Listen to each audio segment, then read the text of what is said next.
How's it going, everybody? Hope you're all doing well. So laid out in front of me, I have my everyday carry that I use active duty military every single day. To give you some context, active duty and I arm up with a firearm every single day. That's specifically my role or my career within it. Within the military is I utilize firearms and I'm going from different environments, inside, outside, -40, 100 degrees, in vehicles, in housing areas, dwellings, all kinds of stuff. I'm all over the place. So I've been doing this for about 10 years and I found a really good EDC that works for me. Maybe you can get some ideas, but this is somewhat kind of common, some other random kind of weird items. So I'm just going to dive right into it. Not going to give a lot of context on why, but just mainly what. So I carry a Wazoo cash belt. Works extremely well. Not the greatest at a firearm or a gun belt, but it does support my Safariland QLS system with my M18 every single day, and it's been doing really well. Mainly it's meant to cache specific items, smaller items, whatever you need, money, sear items, survival items, whatever you want to put in it, you can place items inside it. Really helps out if you're involved in last ditch stuff and you need little items like that. Down my left cargo pocket, I always carry Mio Energy with me, mainly because I can tailor the amount of caffeine that is going in. If you just buy an energy drink off the counter, you're like, oh, here's 250 milligrams. Well, what if I don't want 250 milligrams, right? If you have a bottle of water, you can tailor the caffeine to pretty much whatever level you want, so you're not super jittery. I like to keep myself at a moderate location. Don't use this all the time, but I don't like to be jittery. It kind of throws me off a little bit.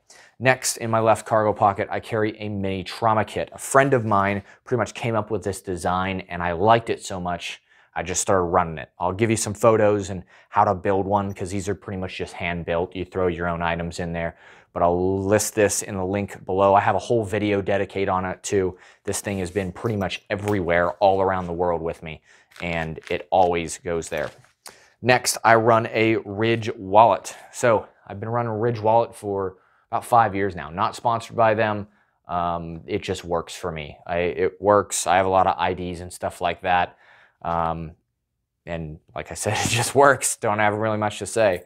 Car keys, the only thing special about them is I have a small little disconnecting clip. So my personal keys will always stay on me, even if I have to give out my keys, like, hey, go take my truck, go here, do this, or I'm getting an oil change. I don't want those people to have, the lock boxes and other items within the vehicle that they can access, because often there are sensitive items in there. So I have that specifically split up. Next, running along my belt line, I always carry the ShivWorks clinch pick. Now, this is an extremely useful tool that kind of just rides here, and especially when I'm wearing body armor and kit, if I ever get into a scuffle or my firearm is blocked and I can't get to it, maybe because I'm on the ground doing stuff, pretty much always my midline is always accessible. Even if I'm laying flat on the ground, due to how my plate carrier is set up, it's a little bit bulky. It always has this open pocket right around my belt buckle, and that's where this rides. So even if I'm flat on the ground, as long as I can get one of my hands under to it, I can pull it out and utilize it if necessary. Kind of a last-ditch defensive-based tool, not a utilitarian-based tool, defensive pretty much specifically. Next, I use a Right in the Rain orange pen. Orange, so if I drop it, I can see it again, because there's too many black pens I've lost in my career that have just dropped it and it's gone. Orange, don't really lose them that much. Really nice, Right in the Rain, of course, they work extremely well. Chapstick, pretty typical. Next is my specific EDC knife. Now this is a Spyderco Paramilitary 2 with an upgraded pocket clip. It's a titanium one, deep, so it can really fit down in there, really nice, and it is orange for the same reason as the pen. If you drop it, you can see it. I love the Paramilitary 2. I've carried, the first time I carried the Paramilitary 2 was 2012, and that was an awesome, awesome knife. Transitioned out, but I have kind of since gone back to it. This will rotate out with a Tenacious lightweight as well. Been testing that blade out, but my wife got this, and it has a lot of, nostalgic-based purposes or mindset for me, and I really enjoy this knife. Next is a Zippo lighter. Not a traditional one though, but orange, of course, yet again for the same reason, but this has the butane insert with the dual burner, mainly because I don't smoke, but I like to have a means of fire on me at all times, depending on the location that I'm going to, which we'll talk about electronics here in a second. But I like to have fire, and I do not like kind of the old Zippos. If you don't use them, they evaporate over time. I don't like that, so I did a burner insert, and now it literally just rides in there, 100% good to go. It does not evaporate. Really like that.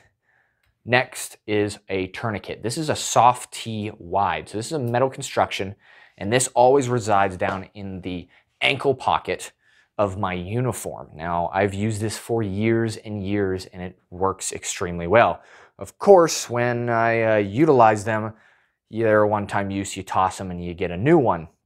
But normally on my gear, I also have 2 other tourniquets. But this is in case I take off my gear for some reason and some situation occurs. I don't want to be like, oh, my stuff's back on my gear and I don't have it. I always like to have trauma means available on me at all times. Next, I have a multi-tool and a flashlight carrier. This resides on the back left-hand side. I carry a Leatherman Wave. Now, Leatherman Wave, I've been using this for years, and it just works for me. It's the perfect balance, in my opinion, in my use, of weight to tool and strength. Like how many tools it has, how much does it weigh, and then, you know, ultimately, how many tools it specifically has on it. And then also, flashlight carrier too, which is, this is a Streamlight 1L1AA, takes 3 different battery types. If you're familiar with the channel, I love this light. This is pretty much everywhere with me. It takes AA's, AAA's, or CR123s, and it's a nice small handheld light. Been using it for a very long time, dedicated video out on that. And the carrier itself, or the sheath, is a Tale of Knives flapjack. Been testing it out, just recently got it probably about 2 months ago, and probably do a review on it later on, but so far it's working out really well. So I use sunglasses as well. Ballistic rated, of course. These are Wiley X's. I used to run Oakley's. You know, just insert. I just kind of rotate through different glasses after they get scratched up and whatnot. Just change some stuff out. Probably the reason I'm using these is because they were issued at one point in time and I don't have to spend the money on it.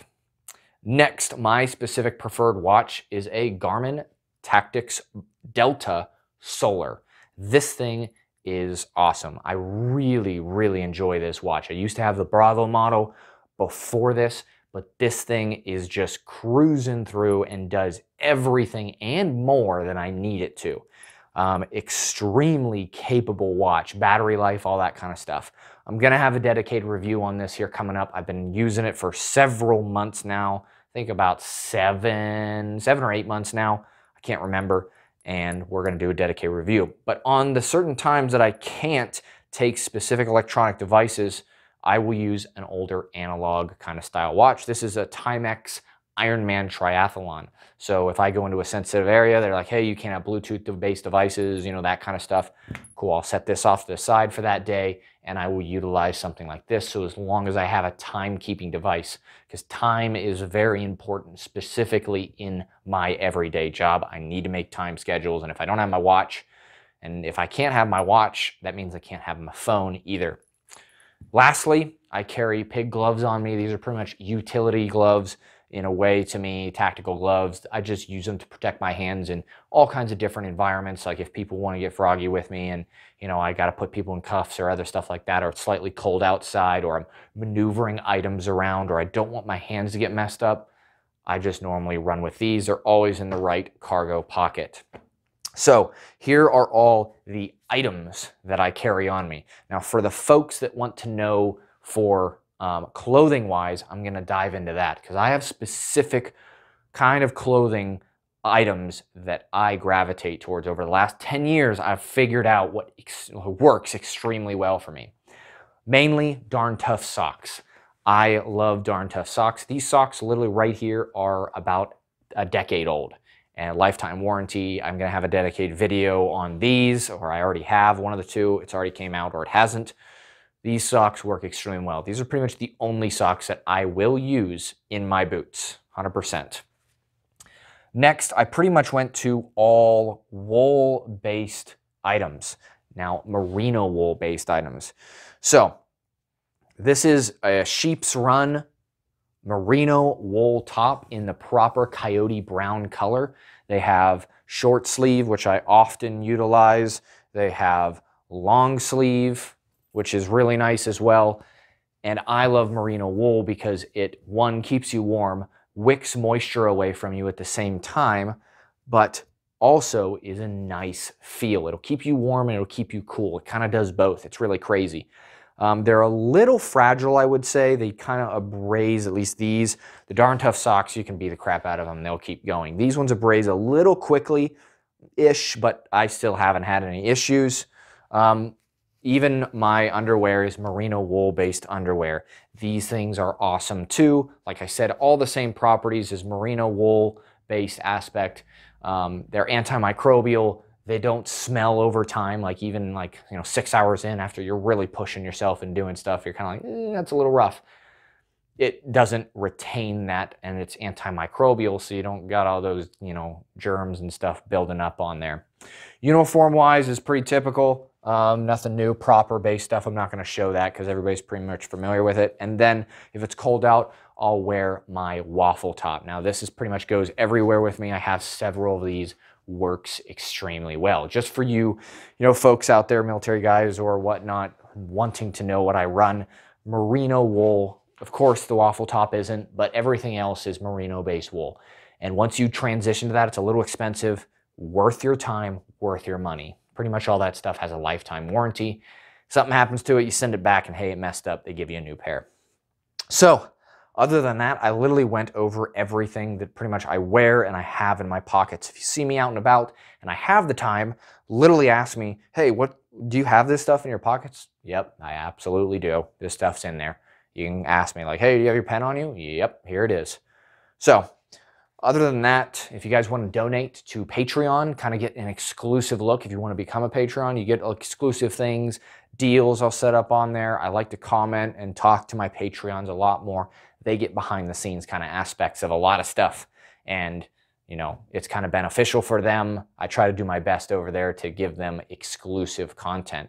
If you don't want to be a part of that, that's all right too. We have PayPal, you can donate there, and if you don't even want to do that, just hit subscribe, hit the little bell so you get notifications. I'm running about 1 video a week, and maybe more at certain times, but it extremely helps out just in that. Just a simple click will help out the channel. And specifically leave a comment too, even if it's just like hi or something like that. Helps out the YouTube algorithm, and I would greatly appreciate it. So other than that, I've went through pretty much everything. This is currently what I'm using for this year, and things change all the time, but I've kind of nailed it down. So other than that, I hope y'all have a great day.